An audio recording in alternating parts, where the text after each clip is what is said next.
Amen, amen. What a song, amen? Amen. What grace is this? Alam niyo kung maunawaan lang natin yung ginawa at ginagawa, patuloy na ginagawa ng Diyos sa atin. Sasabihin ko sa inyo ay paglilingkuran mo talagang Panginoong Diyos natin. Ano? Alam niyo kung maunawaan natin yung grace ng Panginoon, talaga naman. Sasabihin ko na napakabuti ang Diyos. Walang rason, walang dahilan para hindi tayo maglingkod. Ano po? Okay, may po tayo lahat. Buksan po natin ang ating mga Biblia. Dito po tayo sa Romans chapter 15. Romans chapter 15, verse number 29. Romans 15, verse number 29. Ang ating pong pag-uusapan is all about the gospel. The gospel. Romans 15, verse number 29. Okay, nandiyan na po ba kayo? Verse number 29, ang sabi niya, basahin po natin ng malakas, sabay-sabay po tayo. Verse number 29. And I am sure that when I come unto you, I shall come in the fullness of the blessing of the gospel of Christ. Napakagandang verse. Sabi niya, and I am sure that when I come unto you, I shall come in the fullness of the blessing of the gospel of Christ. This is a series of preaching about the gospel. About the gospel. So ating pong aalamin what is really inside the gospel, the word gospel. Ano ang nakapaloob sa tinatawag po natin gospel na paulit-ulit po na ating pong nababasa sa salita po ng Diyos. Tayo po'y manalangin. Dakilang Diyos, kami po nagpupuri, nagpapasalamat ngayong pong umaga. Kami po'y nagpapasalamat na nakarating po ang kami pong ilang mga bisita. Salamat po Diyos sa kanila pong pagpaunlak ng aming pong invitation. At alam niyo po na wala naman po kami ibang rason bakit po namin sila inanyayahan ng Panginoon, kundi kayo po ang rason, Panginoon. Salamat din po sa inyo pong mga anak na nandito, patuloy na umiibig, Panginoon, sa inyo.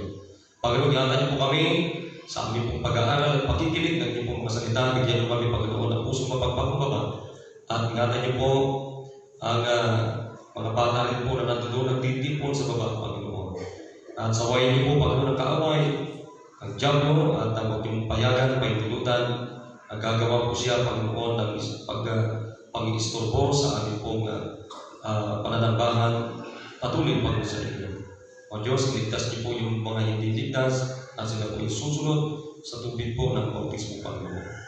At patuloy niyo kami hamunin, Panginoon, na patuloy na makita po namin what is the importance of the gospel and why we need to preach the gospel of God. In Jesus' name we pray. Amen. Sige po, pwede na po po. Hey! Now, ito, binasa po natin mga kapatid, ay gusto mong pagtuunan natin ng pansin yung pong word ng gospel. Word ng gospel. Now, ito pong simbahan po dito, nabanggit ko na po sa inyo kanina, sa Rome, yung pong church dito, sa Baptist Church, sa simbahan po na naman rito, ay mix po yung kanila pong mga members. May mga Hudyo, meron din po mga Gentiles na kagaya po natin. Now, sabi ni Paul dito sa mga taga Roma, na mga Kristiyano doon, mga Baptist po doon, sabi niya, and I am sure that when I come unto you, I shall come in the fullness of the blessing of the gospel of Christ. Napakaganda yan, mga kapatid, yung salitang gospel. Last Sunday, sinabi ko po sa inyo kung ano po ang ibig sabihin ng salitang gospel. The word gospel, it means derived from the word or from the Old English or Old Anglo-Saxon na tinatawag na eukaryon. Yan. Ang hirap sa Greek word, eukaryon. Ang ibig sabihin po yan is the story concerning God, the story concerning God, or tinatawag na good news. Good news. Bakit po good news? Bakit sinasabi po natin na yung gospel ay magandang balita sapagkat ang sabi niya, that is the death, burial, and the resurrection of the Lord Jesus Christ. Tandaan niyo yan. Alam niyo, kung meron bang pinakamalaga na matanggap natin na balita mula sa Biblia, unang-una sa lahat ay yung pong pagkamatay, pagkalibing, at muling pagkabuhay ni Kristo. Nakikinig po? Para saan po yung kanyang pagkamatay, pagkalibing, at muling pagkabuhay? Para sa iyo at para sa akin yun. Naunawan niyo po? Kung si Kristo po ay hindi po siya namatay, nilibing, at muling nabuhay, wala pong kaligtasan. Naintindihan niyo yun? Ibig sabihin ng kaligtasan, hindi po tayo magkakaroon ng katiyakan ng langit.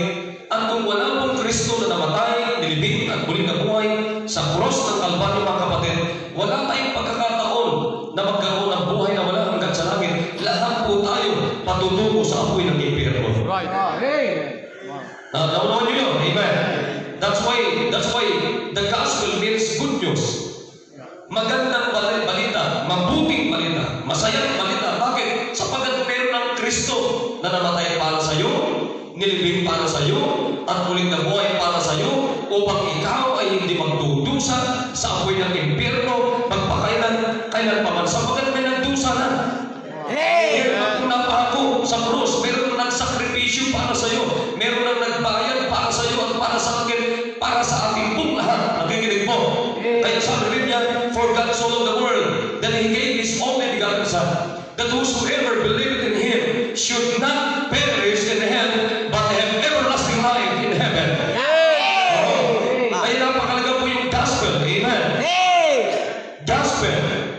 Ulit, ano pong sinabi po doon sa talata na ating po nabasa. Tignan niyo po, sa verse 29, sabi ni Paul sa mga Kristiyano, sa mga Baptist doon sa church at Rome, sabi niya, and I am sure that when I come unto you, I shall come in the fullness of the blessing of the gospel of Christ. Wow.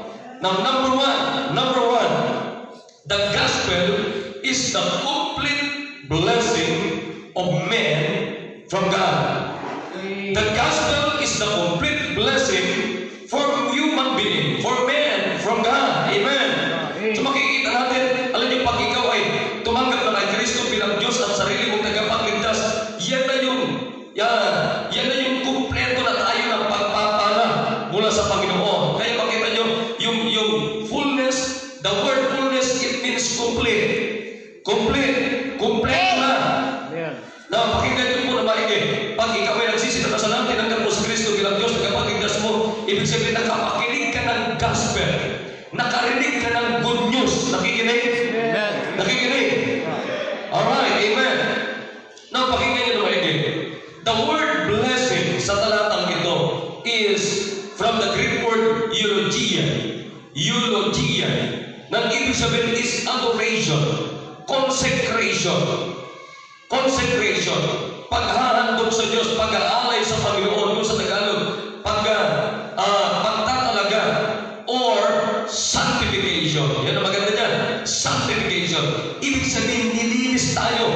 Nilinis tayo sa pagiging makasalanan, sapagkat tayo po ay nagsisi ng kasalanan, tumanggap kay Kristo bilang Diyos at sarili tagapagligtas natin, at kaya po meron tayong pagkakataon na magsisisi ng kasalanan, makapagsisi ng kasalanan, tatanggap kay Kristo at bilang Diyos tagapagligtas natin, sapagkat siya na po ang namatay sa cross ng Kalbaryo, nagbayad, nagtubos para sa iyong kasalanan, sa ating kasalanan, sapagkat tayo po mismo ay hindi natin kayang bayaran yung ating kasalanan.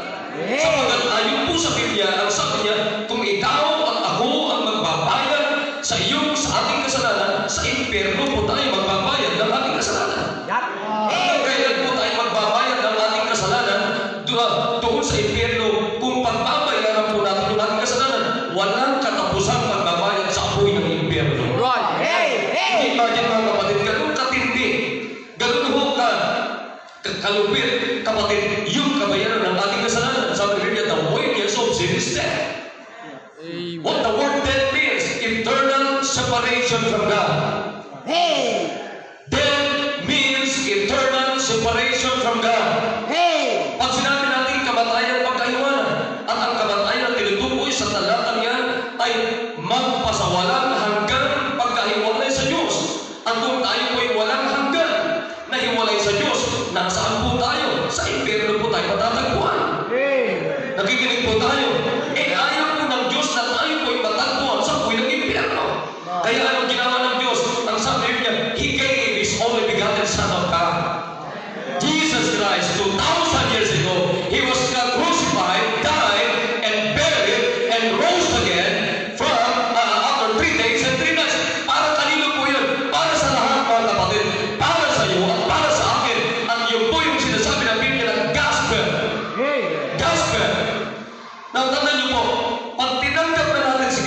sabihin, tinanggap natin yung gospel. Nakapakinig po tayo ng gospel.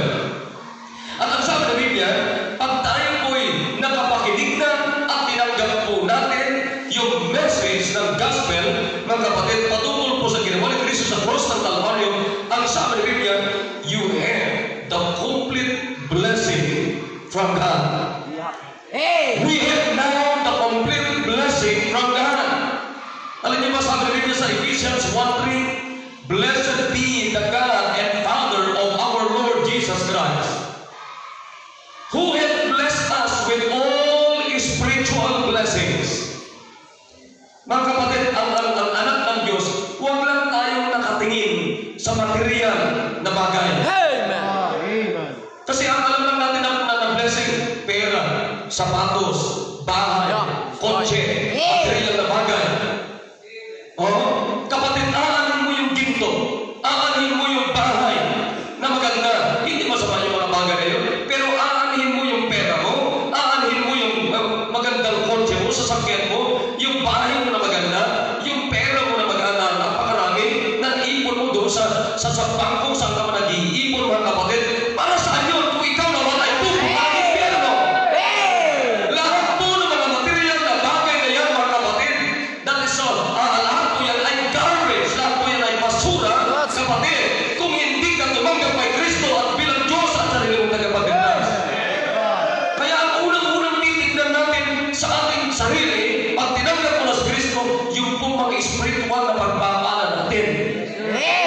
Tignan niyo po, anong sabi niya? Ephesians 1:3, balikan natin. Ang sabi niya, blessed be the God and Father of our Lord Jesus Christ, who hath blessed us with all spiritual blessings in heavenly places in Christ. Amen. Ay makita niyo, mga kapatid, ano po ang ibig sabihin ng spiritual blessings? Non-carnal. Non-carnal. Hindi po carnal na bagay. Ano pong ibig sabihin ng carnal na bagay? Carnal means earthly. Means fleshly. Nakikinig po. Means material. It means temporal. It means worldly. It means terrestrial. Yan po ibig sabihin ng carnal. Earthly, panlupa, makaluma, makalaman, material, at ang sabi niya, temporal, yun po yung ibig sabihin ng carnal. Kaya, alam niyo ba, pag tinanggap mo si Kristo, tinanggap mo yung gospel ng balita, yung good news na tinatawag, pinaniwalaan mo, nagtiwala ka sa good news, mga kapatid, na ginawa ni Kristo sa cross ng Kalbaryo, ang sabi niya, yan yung pinakamagandang spiritual na pagpapala mula langit na tinanggap po natin. Hindi carnal, hindi temporal yun. Hindi temporal yun. 2 Corinthians 5:1, sabi na Bible dito, for we know that in our earthly house, ano yung earthly house natin? Your body. Itong katawang ito. Nakikinig mo? Ang tawag po dito na Biblia ay earthly house. Panlupang tahanan. Alam niyo ba, ang totoong tao na sa loob ng katawang ito? Ang pag namatay po tayo, iiwanan natin ang house na ito. Itong katawang lupang ito, mga kapatid, iiwanan natin sa lupa. Sapagkat ang katawang lupang ito, itong body natin, galing sa lupa. Kaya sabi niya, the earthly house, the corruptible body. Kaya itong katawan natin na ito, corruptible, pag tinanggap mo si Kristo, mga kapatid, iiwanan mo ito, at isang araw, pag tinanggap mo si Kristo, babaguhin ng Diyos itong earthly body na ito, corruptible body, into incorruptible body. Ang ibig sabihin na katawan, kapatid, ang ipapalit dito, incorruptible. Ibig sabihin, hindi po nasisira ang katawan. Hindi po natin pwedeng dalhin sa langit ito. Nakikinig po tayo? Hindi po, bakit nasisira ito eh? Kaya pansinin niyo po, ito'y tumatanda. Tama? Ito yung pumapangit. Tama ba? O, tinan niyo po kayo mga wives. Di po ba dati, napakakinis ang kutis ninyo, di po ba? Wala pang kulubot. O, ngayon, kulubot na. O, boy, parang hindi niyo tinatanggap. Ha? Kaya ang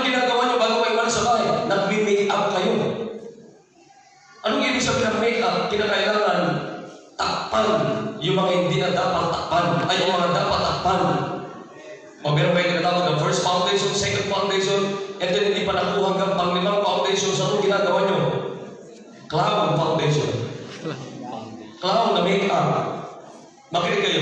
Ano mang ilagay mo sa katawang ito, earthly pa rin yan. Amen. Naintindihan niyo yun? Ano mang ilagay mo yun? Kahit tayo mga lalaki, mamaya pag-uwi po ninyo, alsin ninyo, kayo mga may asawa, tignan mo yung picture mo nung dalaga ka. Kaganda, di po ba? Amen. Pastor, parang kung sinasabi hindi na maganda ngayon. Wala kong sinasabi, ito nagsabi. O ganun din tayo. Di ba? Alam mo yung picture ko ng binata ako? Talaga naman, hinahabol ng mga babae. Babae ng pusa. Pero yung picture ko, tinitignan ko yung picture ko nung ako'y binata. Mas bata ako. Pero ngayon, kahit na ang gawin mo, meron at meron pagbabago. Bakit kasi earthly ito? Nakikinig tayo mga kapatid. Earthly. Kaya sabi nyo na 2 Corinthians 5:1, for we know that in our earthly house of this tabernacle were dissolved. Marunong sabi ito. Nakikinig po? We have a building of God. We have a building of God and a house not made with hands. Eternal in heavens. Amen. Ay makita niyo mga kapatid, itong tinutukoy na Apostol Pablo, itong katawan natin na ito yung earthly house natin. Ito yung terrestrial na tinatawag. Ito yung corruptible. Ito yung nasisira. Ito yung tumatanda. Ito yung bumabalik sa lupa sa paggaling sa lupa ang katawang ito. Tingnan mo, subukan mo hindi maligo. Amoy lupa ka. Kahit anong ilagay mo na pabango dyan mga kapatid, amoy lupa ka pa rin. Bakit? Kasi lupa talaga ito eh. Pero pag tinanggap mo si Kristo, dahil nakapakinig tayo at nagtiwala tayo sa gospel mga kapatid, pagkamatay, pagkalibig ni Kristo sa cross ng Kalbaryo, alam niyo ba, ang makita nyo, ang gusto kong ipakita sa inyo na pagpapala kapatid, meron tayong pagkakataon from this body, earthly bodies, mga kapatid, corruptible bodies, God one day will change it into an incorruptible body when we die. Amen. Isa na mga kapatid, hindi nyo na kailangan mag-makeup mga ladies. Yes, sir. Amen. Amen. Bakit? Sapagkat yung heavenly body natin, papalita, hindi na kailangan mga kapatid ng corruptible. Hindi na corruptible yun. Hindi na masisira. Yung katawan natin sa langit, mga kapatid, from corruptible, mga kapatid, magiging incorruptible, from earthly to heavenly bodies, mga kapatid. Kapatid, sasabihin ko sa inyo, hindi na tatanda yan. Perfect body na yan. Ang sabi niya, no more death in heaven. No more pain in heaven. Wala nang sakit doon sa langit. Wala nang karamdaman doon sa langit. Wala nang dapuan, pwedeng dapuan ng sakit. Bakit? Wala na po yung katawang lupa. Wala nang COVID doon sa langit. Amen!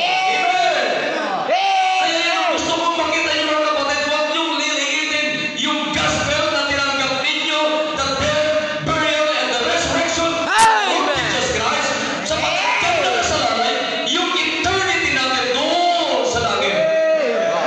Kaya makita niyo sa Biblia, and I am sure that when I come unto you, I shall come in the fullness, it means complete of the blessing of the gospel of Christ. Kaya pag tinanggap mo si Kristo, kumpleto na ang blessing natin. Amen!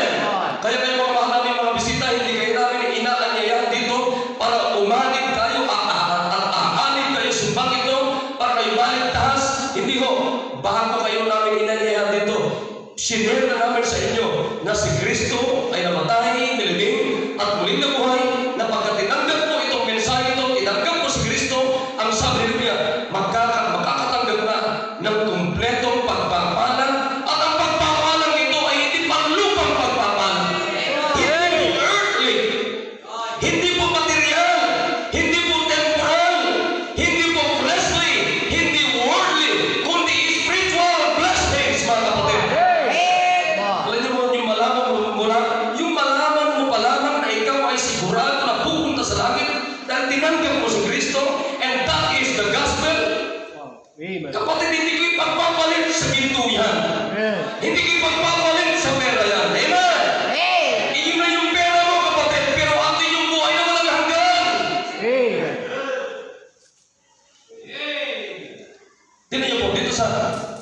Sa 1 Peter chapter 2, verse number 11. Punta natin to. 1 Peter 2:11. 1 Peter chapter 2, verse number 11.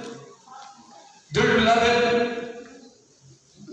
I beseech you, as strangers and pilgrims, abstain from fleshly lust. Fleshly lust, which war against the soul. O ganyan. Sino po ang kaaway ng totoong tao? Fleshly. Carnal. Nakikinig po? Nakikinig po ba? Kaya, tinan niyo, maraming mga tao na, hindi mo na ako. Pag nagsishare tayo, di ba? Ako, matinding karanasan ko dito. Minsan sasabihin ng tao, kakato ka. Tapos magbubuksan ka. Tapos sasabihin natin, magsishare lang po ako sa inyo ng gospel. Anong sasabihin natin ba? Ay, doon na lang kayo. Doon na lang kayo. Wala akong oras. Wala akong panahon dyan. Ha? Bakit? Sapagkat ang kaaway ng gospel, kapatid, is lust. Amen. The flesh. Ano yung ibig sabihin ng fleshly, mga kapatid? Carnal. Makamundo. Ha? Pero alam mo, kung alam mo lang yung dapat mong pakinggan at tanggapin, good news ito para sa iyo. Amen. Na meron ng Kristong namatay at nilibing mo na buhay, na nagbayad, nagtubos sa iyong kasalanan, sapagkat kung ikaw mismo ang magbabayad sa iyong kasalanan, doon ka sa impyerno ang magpakailan paman at hindi ka makakalis sa apoy ng impyerno. Pero kaya ako kumakatok, sapagkat ang ibibigay ko sa iyo, good news ito para sa iyo. Amen. Kapag tinanggap mo yung persona na namatay ng libing at muling na buhay, ikaw ay makakatanggap ng makalangit na pagpapala. Ano yun? Eternal life in heaven. Eternal life in heaven. Buhay na walang hanggan sa langit. Kaya may mga matatagad na miyembro dito, kapatid, hindi kayo ma-open dito, hindi kayo madi-discourage, kundi mag-i-enjoy kayo patuloy na maglingkod sa Panginoon. Kung hindi niyo po kakalimutan at lagi niyong aalalahan yung gospel na tinanggap niyo ng good news. At kayo ng mga bisita namin dito, alam niyo kaya kami nag-invite, nag-pray kami, buong linggo mula Lunes hanggang Sabado, nagpupursige kami na mag-invite at mag-invite at mag-invite. Bakit? Sapagkat ang simbang ito laging may good news sa bawat isa sa amin. And that is the gospel of the Lord Jesus Christ. Amen! Kaya dito mga kapatid, hindi kami namimigay ng grocery dito. Yeah, that's right, amen. May mga Baptist church para makakuha ng bisita, bibigyan ng grocery. Oh. Kung ako meron yan, nagbibigay din talaga ako. Pero hindi talaga grocery. Pag naubos yung bigas, grocery, madaling maubos yun. Pero dito sa simbahan ito, hindi po yan ang sadya natin dito. Alam mo kung ano sadya natin? At gusto natin ibigay sa inyo mga kapatid, kayo mga bisita natin mga kaibigan, gospel. Gospel. Ano yung gospel? Si Kristo'y namatay at nilibing at muling nabuhay. Na pag tinanggap mo, magtiwala ka sa mensahe ito, makakatanggap ka ng gift ng Diyos. Ano yung gift ng Diyos? Eternal life in heaven. Amen. Eternal life in heaven. Tingnan niyo po, hindi temporary ang pinag-usapan natin dito, kundi heavenly. 2 Corinthians 4:18. 2 Corinthians chapter 4, verse number 18. Sabi ng Bible dito, verse number 18, while we look not at the things which are seen. While we look not at the things which are seen, but at the things which are not seen. For the things which are seen are temporal. Di po ba? Kasi ang lagi kasi natin nakikita, yung mga temporal yung bagay. Nakikinig tayo. But the things which are not seen are eternal. Amen? Eternal. Ito rin natin, para may correct natin. Chapter 5, verse number 1. For we know that in our earthly house of this tabernacle where the soul, mawawala itong katawang ito. Nakikinig, amen. Kaya ang pinakamaganda na nakikita at dapat natin makita araw-araw, mga Kristiyano, mga believers, nakikinig, dapat yung hindi na temporaryo, kundi eternal ang lagi natin nakikita. Sapagkat ang sabi niya, we have a building of God, a house not made with hands, eternal in heavens. For in this we groan, earnestly decided to be clothed upon with our house which is from heaven. Kaya alam niyo mga kapatid, sabi nga ni Paul dito, therefore, we are always confident. Napakaganda itong verse na ito. Therefore, we are always confident na pag tinanggap mo na si Kristo mga kapatid, because of the gospel, nakikinig pa tayo? Dapat nandun na yung kumpiyansa natin. Knowing that, once we are at home in this body, we are absent from the Lord. For we walk by faith, not by sight. Dapat ganyan ang Kristiyano. Hindi tayo nabubuhay dahil sa nakikita natin, kundi nabubuhay tayo dahil sa ating pananampalataya based on the Word of God. For we are confident, I say, and willing rather to be absent from the body and to be present with the Lord. Amen. Tinan niyo po. Tinan niyo, pagkaanak ka ng Diyos, tinanggap mo na si Kristo, because of the gospel, you have the assurance of heaven. Sabi ni Paul, pag wala na ako sa katawang ito, present na ako sa langit. Amen. Nakikinig tayo mga kapatid? Kaya dito bilang mga Kristiyano, pag namatayan tayo, hindi na natin sinasabi condolence, hindi congratulations. Amen. Ha? Ibig sabihin, Pastor, pag namatay ka, anong sasabi namin kay Sister Sheila? Congratulations? Oo. Aliwanag sinabi ni Paul, pag wala ka na sa katawang ito, present ka na sa langit.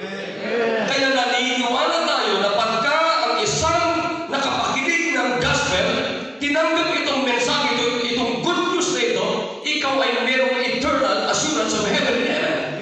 Assurance of heaven. Na pag ikaw ay anumang oras na dumating sa atin ang kamatayan, bilang mga tumanggap na kay Kristo, present na tayo sa langit.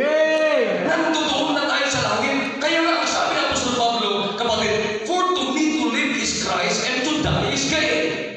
Sa mga anak ng Diyos, hindi tayo takot mamatay. Amen. Ikaw, Pastor, hindi ka natatakot mamatay. Hindi ako takot mamatay sa oras na ako'y namatay, sa langit ako pupunta. Iiwanan ko ang katawang lupang ito, nasisira ito, madidissolve ito, sapagat ito po yung earthly, ito po yung corruptible, hindi pwede sa langit ito, hindi ito ang katawan ko sa langit, mas gwapo sa langit. Sa langit po, 6-footer na ako. Pero sorry, hindi na ako mag-asama sa langit. Amen. Ha? Bakit? Wala na kasama sa langit. Amen. Nakikinig ba tayo? Kaya tayo hindi tayo takot mamatay. Ha? Kaya, ang kamatayan hindi kinakatakutan. Paul said, for to me to live is Christ, and to die is gain. Sa nakakita ang tao, pag namatay, pakinabang. Samantalang ang dahil mga tao, pag namatay, takot mamatay. Ikaw, Pastor, hindi ka takot mamatay. Hindi, kaya mauna ka. Hindi na kuha. Alam mo, kahit sinasabi natin, mauna ka, hindi mauna ako. Pag sinabi ng Diyos, hindi siya mauna, hindi rin siya mauna, sabay kayo, wala kayo magagawa.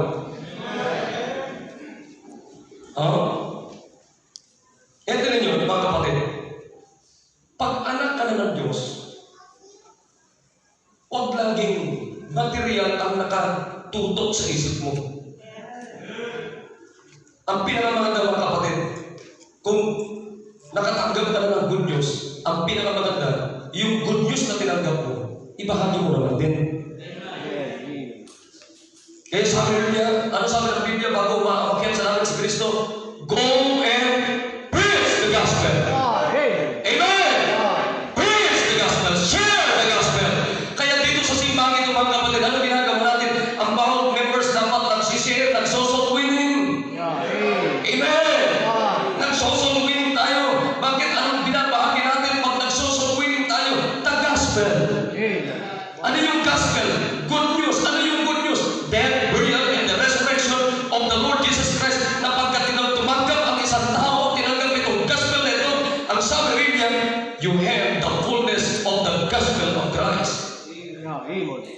You have the fullness of the blessing of the gospel of Christ. Amen.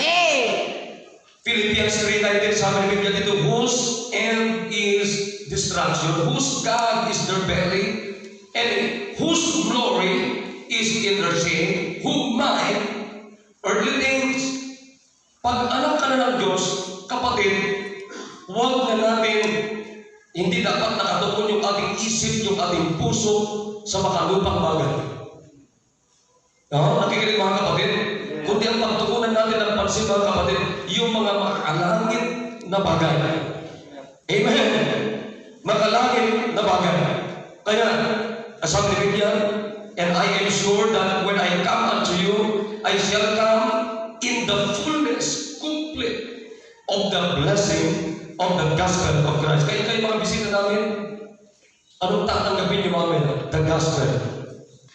The gospel. At pag nakatanggap kayo ng gospel mga kapatid, anong matatanggap natin? Eternal life in heaven, assurance of heaven. Mga kapatid, kasiguraduhan ng langit.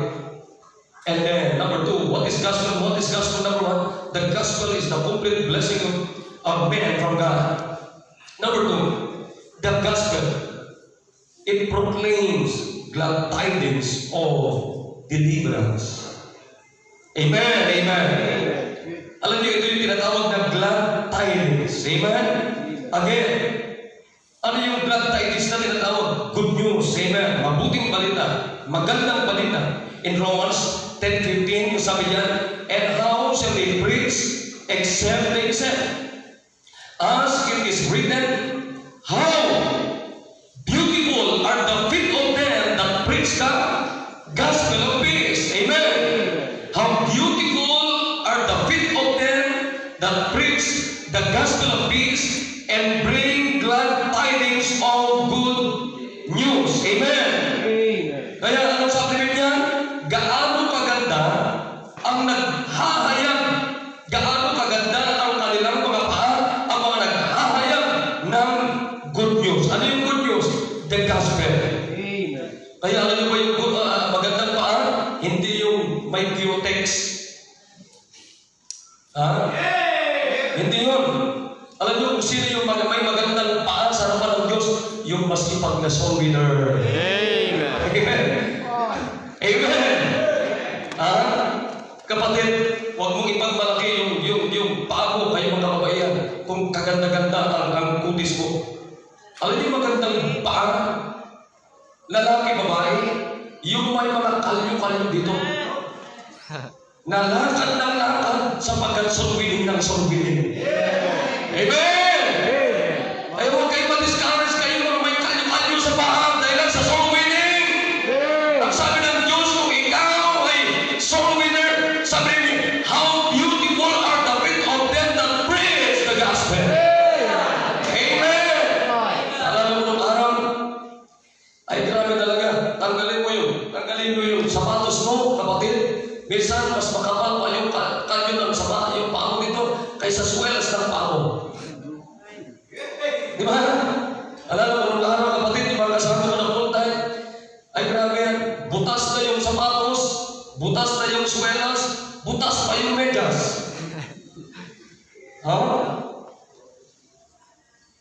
Pero yung paa hindi na butas, bakit? Kalyo na eh. Tapos kung kunin mo yung kutsilyo, gaganon mo.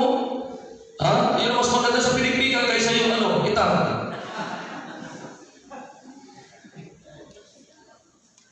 Ay mga kapatid, ang sabi ng Diyos, maliwanag ito, how beautiful are the feet of them that preach the gospel of peace. Wow, amen. Kaya tayo mga soul winners, mga kapatid, keep on soul winning souls.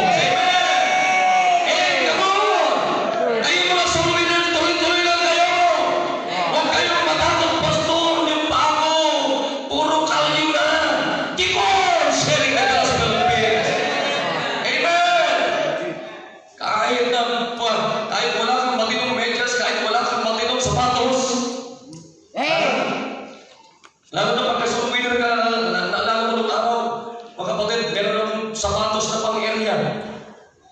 Kasi pag hindi mo gagawin, meron akong sapatos na pang-service, meron akong sapatos na pang-area kasi pagka hindi mo gagawin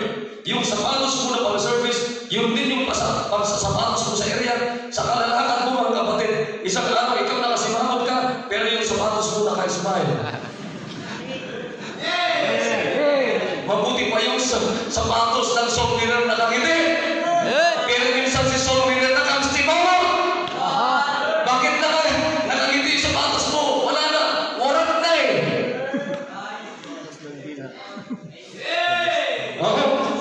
Pero sige lang mga kapatid, sabi ng Diyos, keep on! Anong sabi ng Diyos? How beautiful are the feet of them that preach the gospel. Amen! Luke 4:18, sabi niya, the Spirit of the Lord. Jesus said, the Spirit of the Lord is upon me. Because He had anointed me to preach the gospel to the poor. Amen. Si Kristo mo na nag-preach ng gospel to the poor. He had sent me to heal the broken-hearted, to preach deliverance. Amen. The deliverance to the captives and recovering sight to the blind, and to set at liberty them that are bruised. Nakikinig ba kayo mga kapatid? Gospel proclaims glad tidings of deliverance. Ano yung sabi ng deliverance? Remission, forgiveness, freedom, pardon. Alam niyo ba pag yung nawin mo, tumanggap kay Kristo, kapatid, lalaya siya, makakalaya siya sa hatol ng kasalanan sa apoy ng impyerno. Kaya once na tinanggap niya si Kristo, kapatid, lahat po yan, package po yan. Makakatanggap siya ng buhay na walang hanggan, makakatanggap siya ng kapatawaran ng kanyang kasalanan. Akalain mo kung anong ginagawa natin? Kung anong klaseng gaano kalaki itong trabaho ito, mga kapatid? Makinig kayo. Soul winning is the most important job than ever. Yes, sir. Amen. Mas importante yan, kapatid, na trabaho kaysa trabaho ng presidente. Amen!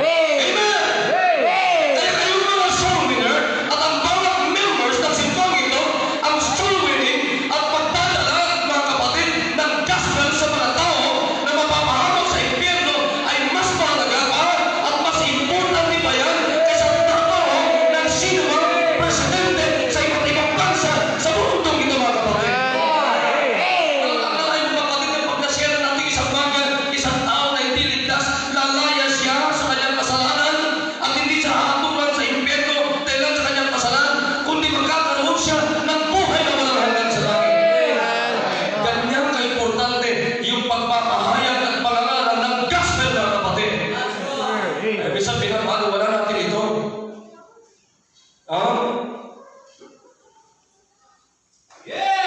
Yun lang malaman. Tignan niyo naman yun. Ilang tao ang hindi po nakakaalam ng kaligtasan? Ilang tao na biktima ng kasalanan? Ilang tao, mga kapatid, ang biktima ng iba't ibang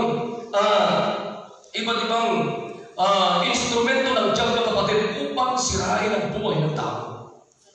Alak, sugal, sigarilyo, droga, pera, laging instrumento ng diablo yan para ang tao hindi niya marinig yung gospel. Pera, the love of money is the root of all evil. Nakikinig pa tayo, mga kapatid? Samantalang kayo mga nagdidig na, nakarinig na, paulit-ulit na, at alam niyo po naman na tinanggap niyo si Kristo bilang Diyos at kapag-igdas niyo, minsan nagsasama tayo sa mga ganitong naririnig. Hindi dapat natin pagsawahan ito. Nakikinig tayo, amen? Alam mo, pag ako ay nagsusuloy, lagi na re-refresh yung aking kaligtasan. Lagi na nasasariwa ko yung aking kaligtasan. Nakikinig pa tayo? Kaya sabi ng Biblia, yung alam mo lang na pinatawad ka ni Kristo, hindi ka na pupunta sa impyerno. Hindi ka na magbabayad sa apoy ng impyerno sapagkat may nagbayad na. Anong pinagbayad sa atin, mga kapatid? Dugo ni Kristo. Amen?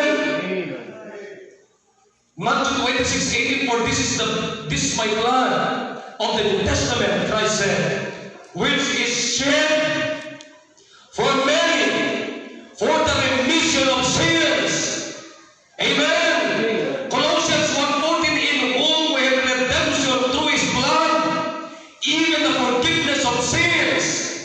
Kapatid, dahil po sa mensahe ng gospel, kapatid, tayo po'y tinubos ni Kristo sa pamamagitan ng kanyang dugo sa cross ng Kalbaryo. Kapatid, pag sinabi natin blood, it means life. Ano ang pinagtubos ni Kristo mismo sa iyo at sa akin upang hindi tayo mapahamak sa apoy ng impyerno? The blood of the Lord Jesus Christ. And this is the good news of our salvation. Amen. Ay mga kapatid, ang simbang ito hanggang pagbabalik ni Kristo, hindi kayo dapat magsawa at huwag magsawa na makinig at gawin, ipahayag at marinig yung gospel sa iba't ibang tao, maging tayo na natin dito, sapagkat ito'y gagawin natin yung paghahayag ng gospel hanggang sa pagbabalik ni Kristo. Amen. Sabi ko kay Esther Susan noong nakarang araw, sabi ko sa kanya, kahit isang tao makikinig sa aking Bible study, magsishare pa rin ako. Hindi pinag-uusapan yung dami, kapatid, ang makikinig sa iyo. Ang bawat kaluluwa ay dapat marinig, sapagkat ang bawat kaluluwa ay mahalaga sa Panginoong Jesucristo. Lahat tayo mahal ng Panginoon. Amen. Walang mas mahal ng Diyos sa atin dito. Lahat tayo mahal ng Diyos. Si Pastor mas mahal ng Panginoon. Hindi. Ikaw at ako, lahat tayo dito mga kapatid, hindi pinag-uusapan, tinitignan ng Diyos kung ang kalagayan ng iyong kasalanan, sapagkat ang sabi ng Biblia, for all have sinned. Lahat tayo makasalanan. Hindi pinag-uusapan dito anong dinadaanan mo na kasalanan, anong ginawa mo kasalanan. Ang sabi ng Biblia, lahat makasalanan. Amen. Kaya lahat ito, makasalanan na ito. Pag sinabing lahat dapat tayo mga kapatid, at mas marami pang wala dito, marinig itong good news na ito. Amen. Akalain mo yan, pag narinig mo itong gospel ito, maririnig mo yung nag-deliver sa'yo ng iyong kasalanan. Maririnig mo yung isang persona na pwedeng magpatawad sa iyong kasalanan. Maririnig mo yung isang persona na merong namatay para tubusin ang kasalanan mo. Maririnig mo yung isang persona na merong inilibing dahil sa kasalanan mo. Maririnig mo yung isang persona na merong nag-resurrect dahil sa pagtubos ng iyong kasalanan. And that is the gospel. Amen. Kaya, mga kapatid, kayo mga matatagal na dito, huwag magsawa na ibahagi ang Ebanghelyo. Paul said, I am not ashamed of the gospel of Christ. Huwag natin ikaya, kapatid, na ibahagi kahit sino, presidente, teacher, engineer, manager, sino man yan, kapatid, may kaluluwa din yan. Amen. At alam niyo, katulad kahapon, na-share ko yung may-ari ng siyang doon sa kila Sister Bona, Sister Bungie, at na-share ko yung isang matanda. Apat sila actually, pero yung isa na-share ng Jezreel.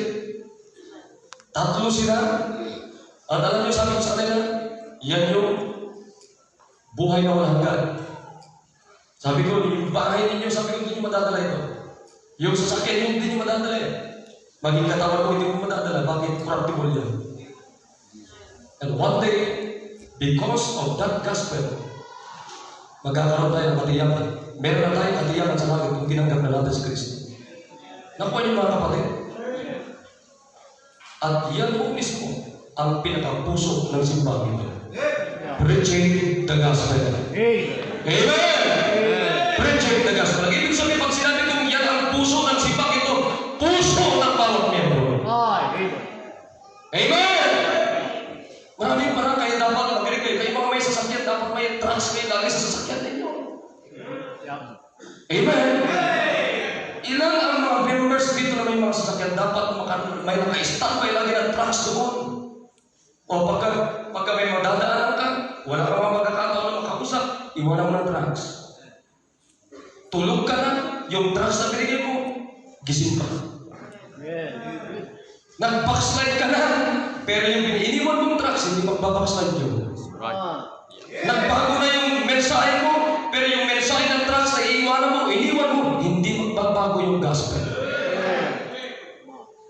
Kaya dapat lahat kayo, ako may hindi nawawala ng trucks doon sa sakyan ko.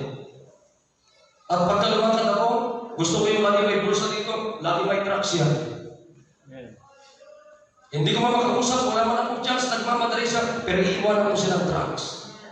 The gospel message. Ako nakikinig tayo mga kapatid.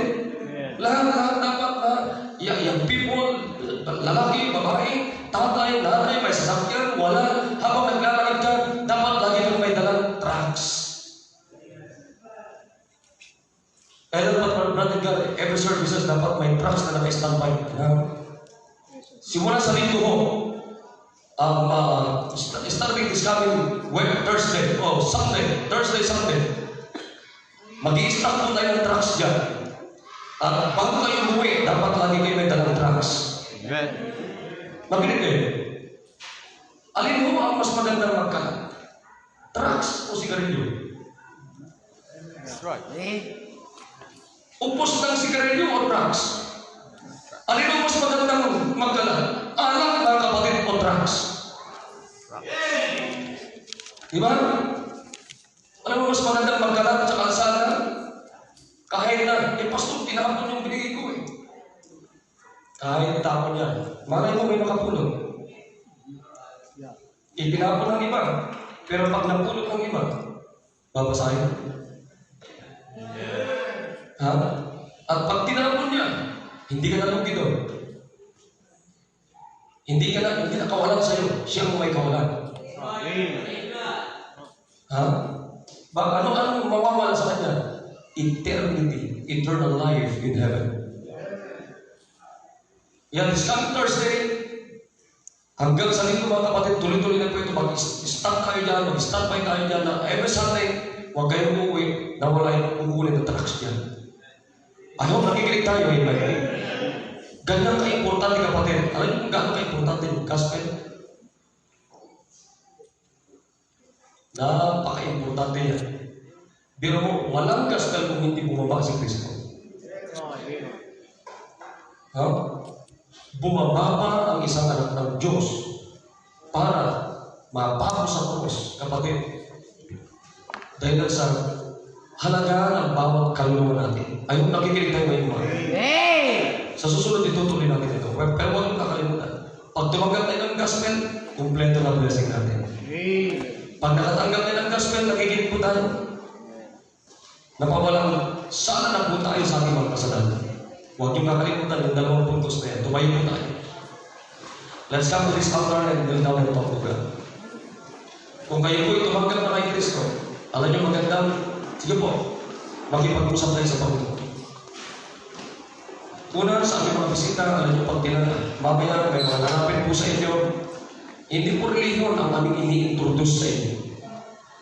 Kundi, ang binibigyan namin, unang binibigyan ay namin sa inyo, the gospel, the good news of salvation, the message of your salvation. Na pag tinanggap mo ito, na mayroong isang persona na namatay, nilibing at muling nabuhay, makakatanggap ka ng buhay na walang hanggan sa langit. Sa mga matatagal na pong miyembro, alam niyo pinakamaganda,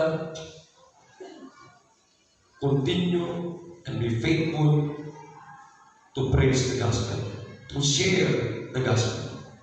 Huwag tayong tumigil, huwag tayong mahiya. Kundi, araw-araw, maaaring wala tayong chance na makausap, to explain and to share to them about the good news of the gospel. Let's give them tracts. Bigyan natin sila ng tracts. Yan dapat ang pinakapuso ng bawat membro ng simbahan. Gumawa tayo ng desisyon ngayong pong umaga. Pangako tayo sa Panginoon. Mula ngayon, I will share the gospel. Naginang Diyos, maraming salamat po sa umagang ito. Salamat sa inyo pong good news. Thank you for the gospel, God. Hindi namin alam, Panginoon, na pag kami nakatanggap ng gospel, kumpleto na po yung blessing namin. Wala kaming kaalam-alam sa mga bagay po na ito, Panginoon. Kaya ngayon, nalaman namin, Panginoon, gamitin niyo pong bawat isa na siyang nakatanggap na po ito, na hindi po dapat kami maiya at tumigil at mag-quit, Panginoon, pagsama, mapagod, na ibahagi ang Ebanghelyo ninyo, ang gospel ninyo, Panginoon. Oh God, please, give us a faithful heart, O God, to share the gospel. Ligtas niyo po, Panginoon, yung mga hindi paligtas at sila po susunod sa tubig ng Panginoon. Panginoon, salamat po sa paalala. Pinabalik namin sa inyo ang kapurihan mo, Diyos, sa pangalan po ni Jesus. Amen. I hope meron tayong natutunan. Amen. Amen. Alright, sige po. Tumayo po ulit. Yung po mga bisita namin, alam nyo, mahal po kayo. Nagsimbahan ito. Alam nyo, meron tayong 23 na bisita ngayon po umaga. Amen. Amen. Masaya pa kayo? Meron tayong 23. All in all, we have 23 first-time visitors. Sige po, baka yung mga bata, baka makaligtaan natin. Dapat wala tayong makakaligtaan na bisita.